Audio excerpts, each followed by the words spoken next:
5वां अध्याय।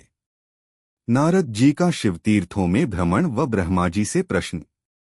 सूत जी बोले, महर्षियों, भगवान श्रीहरि के अंतर्धान हो जाने पर मुनिश्रेष्ठ नारद शिवलिंगों का भक्तिपूर्वक दर्शन करने के लिए निकल गए।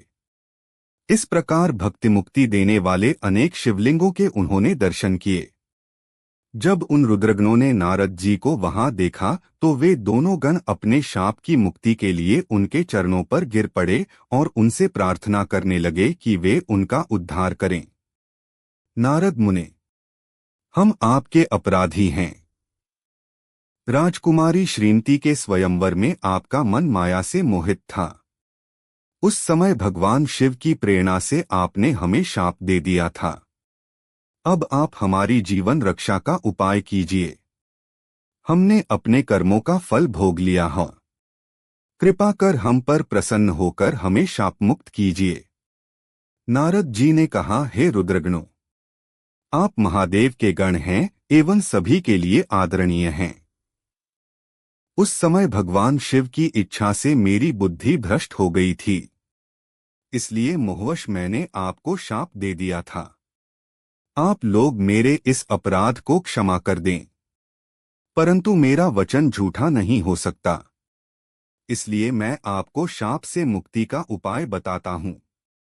मुनिवर विश्रवा के वीर्य द्वारा तुम एक राक्षसी के गर्भ में जन्म लोगे। समस्त दिशाओं में रावण और कुंभकर्ण के नाम से प्रसिद्धि पाओगे। राक्षस राज का पद प्राप्त करोगे। तुम बलवान व वैभव से युक्त होगे। तुम्हारा प्रताप सभी लोकों में फैलेगा। समस्त ब्रह्मांड के राजा होकर भी भगवान शिव के परम भक्तों में होगे। भगवान शिव के ही दूसरे स्वरूप श्री विष्णु के अवतार के हाथों से मृत्यु पाकर तुम्हारा उद्धार होगा तथा फिर अपने पद पर प्रतिष्ठित हो जाओगे। सूत जी कहने लगे कि इस प्रकार नारद जी का कथन सुनकर वे दोनों रुद्रगण प्रसन्न होते हुए वहां से चले गए और नारद जी भी आनंद से सराबोर हो मन ही मन शिवजी का ध्यान करते हुए शिवतीर्थों का दर्शन करने लगे। इसी प्रकार भ्रमण करते करते वे शिव की प्रिय नगरी काशीपुरी में पहुंचे और काशीनाथ का दर्शन कर उनकी पूजा उपासना की। श्री नारद जी शिवजी की भक्ति में डूबे उनका स्मरण करते हुए ब्रह्मलोक को चले गए।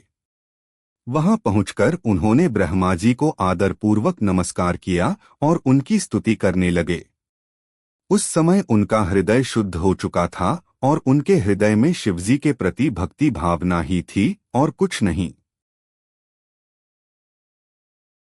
नारद जी बोले, हे पितामह, आप तो परमब्रह्म परमात्मा के स्वरूप को अच्छी प्रकार से जानते हो। आपकी कृपा से मैंने भगवान विष्णु के महात्म्य का ज्ञान प्राप्त किया है एवं भक्ति मार्ग, ज्ञान मार्ग, तपो मार्ग, दान मार्ग तथा तीर्थ मार्ग के बारे में जाना है, परंतु मैं शिव तत्व के ज्ञान को अभी तक नहीं जान पाया हूँ। मैं उनकी पूजा विधि को भी नहीं जानता हूँ। अतः अब मैं उनके बारे में सभी कुछ जानना चाहता हूँ। मैं भगवान शिव के विभिन्न चरित्रों, उनके स्वरूप तथा वे सृष्टि के आरंभ में, मध्य में किस रूप में थे, उनकी लीलाएं कैसी होती हैं और प्रलय काल में भगवान शिव कहाँ निवास करते हैं, उनका विवाह तथा उनके पुत्र कार्तिकेय के जन्म आदि की कथाएं मैं आपके श्रीमुख से सुनना चाहता हूँ। भगवान शिव कैसे प्रसन्न होते हैं और प्रसन्न होने पर क्या क्या प्रदान करते हैं, इस संपूर्ण वृत्तांत को मुझे बताने की कृपा करें। अपने पुत्र नारद की ये बातें सुनकर पितामह ब्रह्मा बहुत प्रसन्न हुए।